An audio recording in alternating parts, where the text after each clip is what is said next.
Hey hi hello everyone welcome to my channel. ఇవాళ recipe వచ్చేటప్పటికి బెండకాయ ఫ్రై అండి.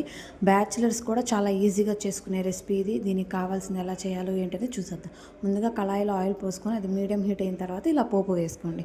అది వేగిన తర్వాత ఉల్లిపాయ పచ్చిమిర్చి కట్ చేసుకొని ఒక ఉల్లిపాయ పచ్చిమిర్చి వేసేసుకోండి. అది 2 మినిట్స్ ఆగిన తర్వాత కరివేపాకు యాడ్ చేసుకోండి. ఒక 10 మినిట్స్ ఆగిన తర్వాత మనం ముందుగా కట్ చేసుకొని పెట్టుకున్న దొండకాయ అనేది యాడ్ చేసుకొని బాగా మిక్స్ చేసుకోండి.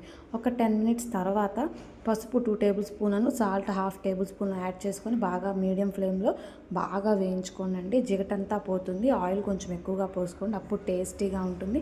మీడియం ఫ్లేమ్ మీదే ఇది మెయిన్ టేస్ట్ అండి. చిన్నులపాయ అనేది ఇలా ఒక 6 రెబ్బలు దంచేసి వేసుకోండి. అది వేగిన తర్వాత 20 మినిట్స్ తర్వాత కారం 2 టేబుల్ స్పూన్స్ యాడ్ చేసుకొని బాగా మిక్స్ చేసుకొని మీడియం ఫ్లేమ్ మీద ఒక 5 మినిట్స్ తర్వాత మనకి చికెన్ మసాలా పౌడర్ అనేది యాడ్ చేసేసుకోండి. ఇంతే అండి, ఎంతో టేస్టీ అయిన బెండకాయ ఫ్రై అయితే అయిపోయింది. ఇంతే, చాలా సింపుల్, ఎవరైనా చేసుకోవచ్చు. మెయిన్ రెసిపీ అంటే ఇది. దీంట్లోకి వెల్లుల్లి వేస్తే చాలా టేస్టీ వస్తుంది. మరి ఇలాంటి అప్డేట్స్ మన పేజీలో వస్తూనే ఉంటాయి. వెంటనే వెళ్ళిపోయి సబ్స్క్రైబ్ చేసుకోండి. థ్యాంక్ యూ ఇప్పటిదాకా సపోర్ట్ చేసిన వాళ్ళందరికీ.